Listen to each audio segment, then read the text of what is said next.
Sun travels வடமாகாணத்தில் சட்டபூர்வமான அனுமதியுடன் இயங்குகின்ற visa consultants and ticket agent. உங்கள் பெறுமதியான கடவுச்சீட்டுகள், ஆவணங்கள் போன்றவற்றுக்கு பாதுகாப்பான அனுமதி பெற்ற நிறுவனம் சன் டிராவல்ஸ்.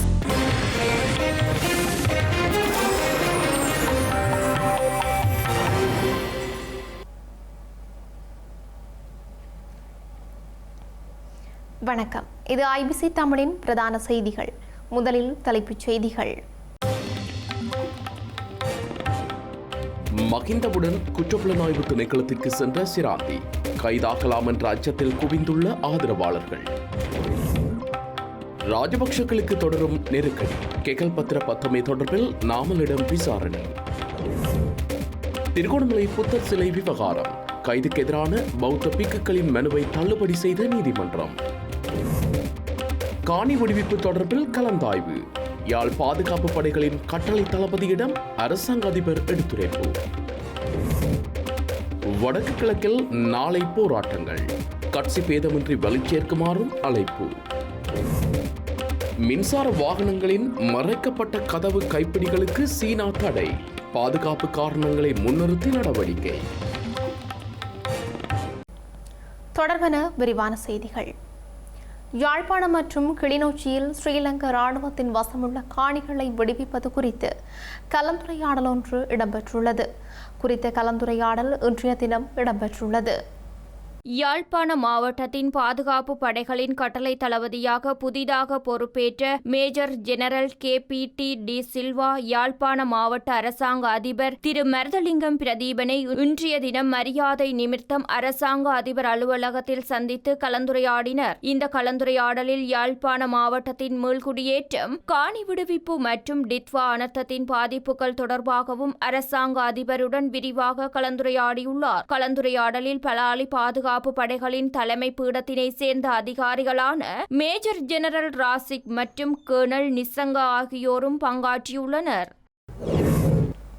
ஸ்ரீலங்காவின் முன்னாள் ஜனாதிபதி மஹிந்த ராஜபக்சவின் மனைவியான ஷிராந்தி ராஜபக்ச கொழும்பு நிதி குற்றவியல் விசாரணை பிரிவில் முன்னிலையாகியுள்ளார். முன்னாள் ஜனாதிபதி மஹிந்த ராஜபக்சவுடன் இணைந்து நிதி குற்றவியல் விசாரணை பிரிவிற்கு ஷிராந்தி ராஜபக்ச சென்றுள்ளார். இதன்போது ராஜபக்ச ஆதரவாளர்கள், சட்டத்தரணிகள் உள்ளிட்ட பெருமளவானவர்கள் விசாரணை பிரிவிற்கு முன்னால் ஒன்று திரண்டுள்ளனர். கிராந்தி ராஜபக்சவுக்கு ஆதரவு தெரிவிக்கும் வகையிலும் அரசாங்கத்தின் நடவடிக்கைகளுக்கு எதிர்ப்பு தெரிவிக்கும் வகையிலும் இவ்வாறு பெருமளவான ராஜபக்ச ஆதரவாளர்கள் மற்றும் சட்டத்தரணிகள் ஒன்று திரண்டுள்ளனர். நிதி முறைகேடுகள் தொடர்பான விசாரணைக்காக கிராந்தி ராஜபக்ச இன்று விசாரணைக்காக நிதி குற்றவியல் விசாரணை பிரிவில் முன்னிலையாகியுள்ளார். இதற்கு முன்னர் கடந்த 27ஆம் திகதி விசாரணைக்கு முன்னிலையாகுமாறு கிராந்திக்கு அழைப்பு விடுக்கப்பட்டிருந்தது. எனினும் தான் அன்றைய தினம் முன்னிலையாக முடியாது என்றும் 2 வார கால அவகாசம் கேட்டும் கிராந்தி ராஜபக்ச கோரிக்கை முன்வைத்திருந்தார். அதற்கமைய இன்றைய தினம் அவர் மீண்டும் விசாரணைக்காக அழைக்கப்பட்டுள்ளார். இதன்படி அவர் விசாரணைக்காக முன்னிலையாவதற்கு முன்னர் அங்கு பெருந்திரளான சட்டத்தரணிகள் ஒன்று கூடியுள்ளனர். கிராந்தி ராஜபக்ச கைது செய்யப்படலாம் என்ற அச்சம் காணப்படுவதாக தெரிவிக்கப்படுகின்றது. திட்டமிட்ட குற்ற கும்பல் உறுப்பினரான ஹெஹல் பத்தர பத்மே என்பவருடன் தொடர்புகளை பேணியதாக கூறப்படும் குற்றச்சாட்டுகள் குறித்து விசாரணைக்காக ஸ்ரீலங்கா பொதுஜன பெரமுனவின் தேசிய அமைப்பாளர் நாமல் ராஜபக்ச குற்றப்புலனாய்வு திணைக்களத்தில் முன்னிலையாகியுள்ளார். ஆயுத கடத்தல் மற்றும் ஒழுங்கமைக்கப்பட்ட குற்றச் செயல்களுடன் தொடர்புடையவராக கருதப்படும் கெகல் பத்ர பத்மே சர்வதேச காவல்துறையின் உதவியுடன் கடந்த ஆண்டு ஆகஸ்ட் மாதம் இந்தோனேசியாவில் வைத்து கைது செய்யப்பட்டு இலங்கைக்கு அழைத்து வரப்பட்டார். அவருடன் அரசியல்வாதிகளுக்கு உள்ள தொடர்புகள் குறித்து தற்போது தீவிர விசாரணைகள் முன்னெடுக்கப்பட்டு வருகின்றது. இந்த நிலையில் பிரசன்ன ரணதுங்க மற்றும் சமல் ராஜபக்ச ஆகியோரிடம் குற்றப்புலனாய்வு திணைக்களம் விசாரணைகளை நடத்தியுள்ளது. முன்னாள் அமைச்சர் பிரசன்ன ரணதுங்க தனக்கு திட்டமிட்ட குற்றக்குழுக்களுடன் எந்தவித தொடர்பும் இல்லை, விசாரணைகளின் பின்னர் ஊடகவியலாளர்களிடம் தெரிவித்துள்ளார். எனினும் முன்னாள் அமைச்சர் சமல் ராஜபக்ச விசாரணைக்கு பின்னர் ஊடகங்களுக்கு எவ்வித கருத்தையும் தெரிவிக்காமல் வெளியேறியுள்ளார். இவ்வாறான நிலையில் ஸ்ரீலங்கா பொதுஜன பெரமுனவின் தேசிய அமைப்பாளர் நாமல் ராஜபக்ச குற்றப்புலனாய்வு திணைக்களத்தில் முன்னிலையாகியுள்ளார். இலங்கை சுதந்திரமடைந்துள்ளதாக கூறப்பட்டாலும் தமிழ் மக்களுக்கான சுதந்திரம் கிடைக்கவில்லை என்று நாடாளுமன்ற உறுப்பினர் சிவஞானம் ஸ்ரீதரன் தெரிவித்துள்ளார். இவ்வாறான நிலையில் நாளைய தினம் கொண்டாடப்படவுள்ள இலங்கையின் சுதந்திர தினத்தை கரிநாள் என வலியுறுத்தி பல்கலைக்கழக மாணவர்கள் முன்னெடுக்கவுள்ள போராட்டத்திற்கு அனைவரும் வலுச்சேர்க்க வேண்டும் என்று அழைப்பு விடுத்துள்ளார். மன ரீதியாகவும் உடல் ரீதியாகவும் நொந்து போயிருக்கிற எங்கள் மக்களுடைய மன எண்ணங்களை வெளிப்பாடுகளை சரியாக புரிந்து கொண்டு ஒரு புரிந்துணர்வு அடிப்படையில் அல்லது நல்லிணக்கத்தின் அடிப்படையில் இந்த நாட்டில் ஒரு சமாதானத்தை ஏற்படுத்த வேண்டியவர்கள் தவறியே செல்லுகிறார்கள் என்பதை சர்வதேச சமூகத்துக்கு உணர்த்துவதற்கும் நாங்கள் இனப்படுகொலை செய்யப்பட்ட இனம் எங்களுக்கு அதற்கான நீதி வேண்டும், நாங்கள் கோருவது இந்த மண்ணிலே ஒரு சமஷ்டி அடிப்படையிலான அரசியல் தீர்வு, அது பறிக்கப்படாத மீளப்பெறப்பட முடியாத அதிகாரங்களை கொண்டதாக இருக்க வேண்டும் என்ற அடிப்படையிலும் வலிந்து காணாமல் ஆக்கப்பட்டவர்கள் என்று கிட்டத்தட்ட 7 ஆண்டுகளுக்கு மேலாக போராடி வருகின்ற மக்களுக்கு சர்வதேச நீதி கிடைக்கவில்லை என்பதை வெளிப்படுத்தும் வகையிலும் இன்னும் பல கோரிக்கைகளையும் முன்வைத்து நாளைய தினத்தை இலங்கையினுடைய சுதந்திரமாக அவர்கள் கொண்டாடினாலும் தமிழ் மக்கள் தங்களுக்கான ஒரு கரிநாளாக இதனை கொண்டாடுகின்றார்கள். ஆகவே இந்த போராட்ட ஒழுங்குகளை முன்னெடுத்திருக்கின்ற அனைத்து பல்கலைக்கழக தமிழ் மாணவர்களுடைய முயற்சிக்கும் அதனோடு இணைந்திருக்கின்ற சகல அமைப்புகளுடைய முயற்சிகளுக்கும் எங்களுடைய பூரணமான ஒத்துழைப்புகளை நாங்கள் வழங்குகின்றோம். நான் எங்களுடைய மக்களிடமும் தமிழ் தேசிய மக்களிடமும் அன்போடும் உரிமையோடும் கேட்பது, நாளைய தினம் வர்த்தக பெருமக்கள் மற்றும் பொதுமக்கள் ஏனையவர்கள் இந்த நாளை ஒரு கரிநாளாக தமிழ் மக்களுக்கு நடந்த அநியாயங்களை வெளிப்படுத்துகின்ற ஒரு துக்க நாளாக இதனை வெளிப்படுத்த வேண்டும் என்பதை உங்கள் எல்லோரும். திருகோணமலை புத்தர் சிலை விவகாரம் தொடர்பில் பலாங்கொடை கசப்ப தேரர் மற்றும் திருகோணமலை கல்யாணவங்ச திச தேரர் ஆகியோர் விளக்கமறியலில் வைக்குமாறு திருகோணமலை நீதவான் நீதிமன்றம் பிறப்பித்த உத்தரவை செல்லுபடியற்றதாக்குமாறு கோரி தாக்கல் செய்யப்பட்டு மனுக்களை தள்ளுபடி செய்து மேன்முறையீட்டு நீதிமன்றம் உத்தரவிட்டுள்ளது. மேன்முறையீட்டு நீதிமன்றத்தின் தலைவர் நீதியரசர் ரோகந்த அபேசூரிய மற்றும் நீதியரசர் பிரியந்த பெர்னாண்டோ ஆகியோர் அடங்கிய நீதியரசர்கள் குழாம் இந்த உத்தரவை பிறப்பித்துள்ளது. கடற்கரை பாதுகாப்பு சட்டத்தின் விதிகளை மீறியதாக குற்றம் சுமத்தப்பட்டு திருகோணமலை நீதவான் நீதிமன்றத்தினால் விளக்கமறியலில் வைக்கப்பட்டுள்ள பலாங்குடை கசபதேரர் மற்றும் திருகோணமலை கல்யாண வம்சதேச தேரர் ஆகியோரினால் இந்த எழுத்தாணை மனுக்கள் சமர்ப்பிக்கப்பட்டிருந்தன. கடற்கரை பாதுகாப்பு சட்டத்தின் கீழ் தங்களை விளக்கமறியலில் வைப்பதற்கு போதிய ஆதாரங்களை நீதிமன்றத்தின் முன்னிலையில் இல்லை என மனுதாரர்களான தேரர்கள் தெரிவித்திருந்தனர். அவ்வாறு இருந்தும் தங்களை விளக்கமறியலில் வைக்க திருகோணமலை நீதவான் நீதிமன்றம் எடுத்த தீர்மானம் சட்டத்திற்கு முரணானது எனவும், எனவே அத்தீர்மானத்தை செல்லுபடியற்றதாக்கும் எழுத்தாணை கட்டளை ஒன்றை பிறப்பிக்குமாறும் அந்த மனுக்களில் கோரப்பட்டிருந்தது. கிவலோயா திட்டத்திற்கு நிதி ஒதுக்கும் அரசாங்கம் மட்டக்களப்பு மாவட்டத்தில் குடிநீர் தேவையான பகுதிக்கு நிதி ஒதுக்கீடு செய்ய முடியாதா என நாடாளுமன்ற உறுப்பினர் சாணக்கியன் கேள்வி எழுப்பியுள்ளார். தமிழ் மக்களையும் பேரினவாத மக்களையும் பிரிவினை நோக்கில் அரசாங்கம் கையாள்வதாகவும் ஸ்ரீலங்கா நாடாளுமன்றத்தில் சுட்டிக்காட்டியுள்ளார். மட்டக்களப்பு மாவட்டத்துக்கு ஒரு விஜயம் ஒன்றை நீங்கள் மேற்கொள்ளுங்கள். இந்த பாராளுமன்றத்திலே நான் நினைக்கிறேன் கடந்த நவம்பர் மாதத்திலே இருந்து குடிநீர் வழங்குவதே, குடிநீர் என்றது மனிதனுடைய ஒரு அடிப்படை தேவை. இந்த குடிநீர் வழங்குவதை பற்றி பல சந்தர்ப்பங்களில் இந்த பாராளுமன்றத்தில் நான் பேசியிருக்கின்றேன். இன்று நீங்கள் உன்னிச்சை எப்படி சொல்றீங்க, உங்களுக்கு வழங்கியிருக்கிற தகவல் தவறு. ஒட்டுமொத்த உன்னிச்சையிலே 50% நீங்கள் தண்ணி வழங்கியிருக்கிறீங்கன்னு சொல்றீங்க, 217 கனெக்ஷன் சொல்றீங்க. சரி, அதை நான் வாதிட வரவில்லை. ஆனால் ஏறாவூர்பட்டு, பட்டிப்பல, போரதீவுப்பட்டில், காக்காச்செட்டி, இப்படி பல பிரதேசங்களிலே குடிநீர் வழங்குவதற்கான, அதாவது we can't even see in the horizon a proper plan to provide drinking water to these families.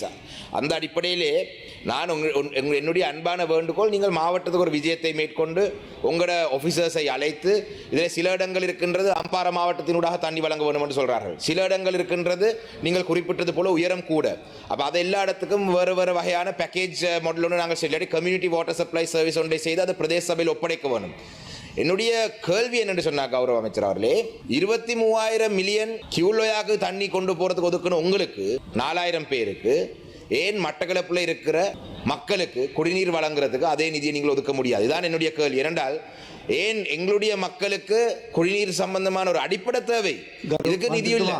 ගරු මන්ත්‍රීතුමා අවසන් කරන්න. கரு கதாநாயகத்துமணி பிரச்சனை அகல அவசான் கரணும் ඔව්. அந்த வகையிலே என்னுடைய கேள்வி என்னென்று சொன்னால் ஏன் உங்களுடைய அரசாங்கம் உங்களுடைய பிரதேச அபிவிருத்தி குழு தலைவர் இருக்கின்றார் அவர் போராட்டங்களில் இலங்கை தமிழிசை கட்சியை பற்றி பேசி கொண்டு போறார் அவங்களுடைய ஊழல் குடும்பத்தோட சம்பந்தப்பட்டவருடைய ஊழலை பற்றி நாங்கள் பேச வரல அவர் தான் கூட பேச வேணும் ஏன் யுல்லோயா திட்டத்துக்கு நிதி ஒதுக்கக்கூடிய அரசாங்கத்துக்கு ஏன் ஒரு கம்யூனிட்டி வாட்டர் சப்ளை ப்ராஜெக்ட்டுக்கு பாதாக்கள் நிதி ஒதுக்க முடியாதுன்றதான் என்னுடைய கேள்வி. இலங்கையின் பிரபல நடிகர் ஹேமால் ரணசிங்க இன்றைய தினம் கைது செய்யப்பட்டுள்ளார். தாக்குதல் சம்பவம் தொடர்பாக கைது செய்யப்பட்டுள்ளதாக காவல்துறையினர் தெரிவித்துள்ளனர். பிரபல திரைப்பட விமர்சகர் ஒருவரை தாக்கியதாக கூறப்படும் குற்றச்சாட்டின் பேரில் இலங்கையின் பிரபல நடிகர் ஹெமால் ரணசிங்க கைது செய்யப்பட்டுள்ளார். ஸ்ரீலங்கா காவல்துறை நிலையத்தில் முன்னிலையாகுமாறு அவருக்கு அனுப்பப்பட்ட முந்தைய அழைப்புக்கு அவர் பதிலளிக்கவில்லை என்றும் காவல்துறையினர் தெரிவித்துள்ளனர். இந்த நிலையில் இன்றைய தினம் வெள்ளவத்தை காவல்துறை நிலையத்தில் சரணடைந்த பின்னர் ஹெமால் ரணசிங்க கைது செய்யப்பட்டுள்ளதாக தெரிவிக்கப்படுகின்றது. மட்டக்களப்பு மண்முனை தென்னருவில் பற்று பிரதேச சபைக்கு உட்பட்ட நகர பகுதிகளில் போதைப் பாவனைக்கு எதிரான செயற்பாடுகள் மேற்கொள்ளப்பட்டு வருகின்றன. மண்முனை தென்னெருவில் பற்று பிரதேசத்தில் உள்ள பொதுச்சந்தை மற்றும் பிரதான வீதியில் உள்ள கடைகள் போன்றவற்றில் வெற்றிலை சப்பி மெல்வது, மது அருந்துவது, புகைப்பிடிப்பது போன்றவற்றை தடுக்கும் வகையில் விழிப்பூட்டும் நடவடிக்கை முன்னெடுக்கப்பட்டுள்ளன. அந்த வகையில் பொதுமக்கள் இவ்வாறு மேற்கொள்பவர்களாக இருந்தால் அவர்களுக்கு எதிராக சட்ட நடவடிக்கை மேற்கொள்ளப்படும் என விழிப்புணர்வு துண்டு பிரசுரங்கள் காட்சிப்படுத்தப்பட்டு மக்களுக்கு விழிப்பூட்டப்பட்டன. எவ்வாறாயினும் இவ்வாறான போதை பாவனை செயற்பாடுகளிலே ஈடுபடுகின்ற போது பொது சுகாதார பரிசோதனை ஊடாக சட்ட நடவடிக்கை மேற்கொள்ளப்படும் எனவும் அவர்களுக்கு எதிராக வழக்கு தாக்கல் செய்யப்படும் எனவும் அறிவுறுத்தல் வழங்கப்பட்டுள்ளன. மின்சார வாகனங்களின் மறைக்கப்பட்ட கதவு கைப்பிடிகள் பயன்பாட்டிற்கு சீனா தடை விதித்துள்ளது. இதன் மூலம் மின்சார வாகனங்களின் மறைக்கப்பட்ட கதவு கைப்பிடிகள் பயன்பாட்டிற்கு தடை விதித்த உலகின் முதல் நாடாக சீனா மாறியுள்ளது. பாதுகாப்பு காரணங்களை முன்னிட்டு இந்த அதிரடி முடிவை சீன அரசாங்கம் எடுத்துள்ளதாக சர்வதேச ஊடகங்கள் செய்தி வெளியிட்டுள்ளன. மின்சார வாகனங்களில் ஏற்படும் மின்தடை அல்லது விபத்துகளின் போது இந்த கதவு கைப்பிடிகள் தானாக வெளியே வராததால் உள்ளே இருப்பவர்கள் வெளியேற முடியாமல், மீட்பு படையினர் உள்ளே நுழைய முடியாமல் உயிரிழப்புகள் ஏற்படுவதாக குற்றச்சாட்டுகள் முன்வைக்கப்பட்டன. சீனாவில் அண்மையில் சியோமி மின்சார வாகனங்களில் ஏற்பட்ட விபத்துகளின் போது மின்தடையால் கதவுகளை திறக்க முடியாமல் போனது பெரும் சர்ச்சையை ஏற்படுத்தியது. இந்த நிலையில் சீனாவின் தொழில் மற்றும் தகவல் தொழில்நுட்ப அச்சகம் வெளியிட்டுள்ள புதிய விதிகளின்படி சிற்றூர்தியின் உட்புறம் மற்றும் வெளிப்புறம் என இருபுறமும் இயந்திர முறையில் கதவை திறக்கும் வசதி இருப்பது கட்டாயமாக்கப்பட்டுள்ளது. சிற்றூர்தியின் வெளிப்புறத்தில் கைப்பிடிகளை அணுகுவதற்கு குறைந்தபட்சம் இடைவெளி இருக்க வேண்டும் எனவும் சிற்றூர்தியின் உள்ளே கதவை திறக்கும் முறையை விளக்கும் வகையில் குறைந்தது அடையாளங்கள் குறிகள் இருக்க வேண்டும் எனவும் தெரிவிக்கப்பட்டுள்ளது. ஏற்கனவே சந்தைக்கு வர தயாராக உள்ள வாகனங்களுக்கு இந்த மாற்றங்களை செய்ய கூடுதலாக 2 ஆண்டு கால அவகாசம் வழங்கப்பட்டுள்ளது. சீனாவின் புதிய எரிசக்தி வாகன சந்தையில் விற்பனையாகும் 100 சிற்றூர்திகளில் 60% சிற்றூர்திகள் இத்தகைய மறைக்கப்பட்ட கைப்பிடிகளை கொண்டுள்ளன. ஏற்கனவே அமெரிக்காவின் தேசிய நெடுஞ்சாலை போக்குவரத்து பாதுகாப்பு நிர்வாகம் டெஸ்லா மாடலு சிற்றூர்திகளின் கைப்பிடிகள் திடீரென இயங்காமல் போவது குறித்து விசாரணைகளை தொடங்கியுள்ளது. சில சம்பவங்களில் சிற்றூர்திக்குள் சிக்கிய குழந்தைகளை மீட்க உரிமையாளர்கள் ஜன்னல் கண்ணாடிகளை உடைக்க வேண்டிய கட்டாயம் ஏற்பட்டுள்ளதாகவும் முறைப்பாடுகள் பதிவாகியுள்ளன. ஐரோப்பிய ஒன்றியமும் இதுபோன்ற பாதுகாப்பு வழிமுறைகளை வகுப்பது குறித்து ஆலோசனைகளை நடத்தி வருவதாக தெரிவிக்கப்படுகிறது. செய்திகள் நிறைவாக மீண்டும் தலைப்புச் செய்திகள். மகிந்தவுடன் குற்றப்புலனாய்வு திணைக்களத்திற்கு சென்ற சிராந்தி கைதாகலாம் என்ற அச்சத்தில் குவிந்துள்ள ஆதரவாளர்கள். ராஜபக்ஷக்களுக்கு தொடரும் நெருக்கடி, கெகல் பத்திர பத்தமை தொடர்பில் நாமலிடம் விசாரணை. திருகோணமலை புத்தர் சிலை விவகாரம், கைதுக்கு எதிரான பௌத்த பிக்குகளின் மனுவை தள்ளுபடி செய்த நீதிமன்றம். காணி விடுவிப்பு தொடர்பில் கலந்தாய்வு, யாழ் பாதுகாப்பு படைகளின் கட்டளை தளபதியிடம் அரசாங்க அதிபர் எடுத்துரைப்பு. வடக்கு கிழக்கில் நாளை போராட்டங்கள், கட்சி பேதமின்றி வலுச்சேர்க்குமாறும் அழைப்பு. மின்சார வாகனங்களின் மறைக்கப்பட்ட கதவு கைப்பிடிகளுக்கு சீனா தடை, பாதுகாப்பு காரணங்களை முன்னிறுத்தி நடவடிக்கை. இத்துடன் ஐபிசி தமிழின் பிரதான செய்திகள் நிறைவு பெற்றன. உடனுக்குடன் செய்திகளை அறிந்து கொள்ள ibctamil.com என்ற எமது இணையதளத்தை பார்வையிடுங்கள். வணக்கம்.